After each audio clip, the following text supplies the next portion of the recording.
Attaque de ransomware, attaque utilisant la chaîne d'approvisionnement, Supply Chain Attack en anglais, ou encore APT, Advanced Persistent Threats, ont en commun une grande maîtrise côté attaquant. Alors comment détecter au plus vite un comportement suspect, annonciateur d'une attaque aux conséquences souvent dramatiques? Bonjour, je suis Benoît Grunemwald, expert en cybersécurité chez EZ. Il existe plusieurs catégories d'attaques informatiques. Si on doit faire simple, on peut mettre d'un côté celles qui s'appuient sur des logiciels malveillants, souvent distribués et activés par l'utilisateur, et celles plus sophistiquées qui, en plus, nécessitent l'enchaînement de techniques plus complexes, notamment pour se maintenir discrètement dans le système d'information compromis. Pour cette seconde catégorie, la protection traditionnelle, aussi évoluée soit-elle, n'est pas suffisante.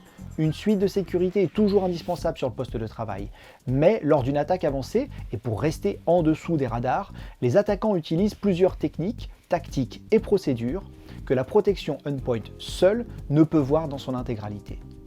Ces opérations sont regroupées sous le terme de kill chain et détaillées ou classées dans divers modèles ou frameworks.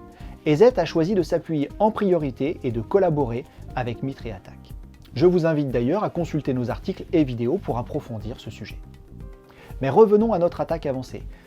Pour réussir celle-ci, les cybercriminels vont s'appuyer sur des logiciels légitimes et en détourner l'usage, pratiquer des escalades de privilèges ou encore s'appuyer sur l'exploitation de vulnérabilités.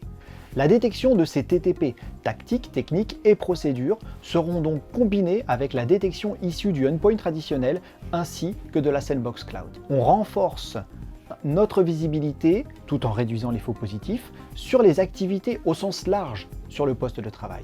Et c'est ce que l'EDR fait. EDR, Endpoint Detection and Response.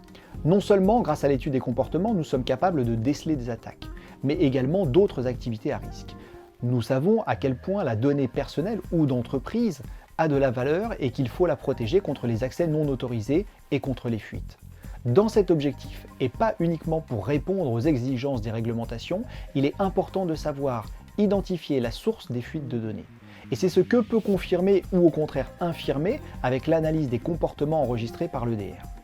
Certains de nos clients utilisent l'EDR comme une source pour leur pôle conformité ou pour détecter des usages inappropriés au sein de leur système d'information.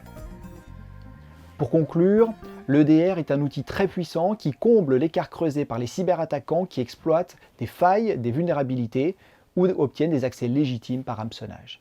Il est très simple à déployer et demande une prise en main et une surveillance, tout comme les autres solutions de protection. C'est aujourd'hui un atout indispensable pour une bonne cyberdéfense. A bientôt pour une nouvelle vidéo. D'ici là, portez-vous bien et restez vigilants.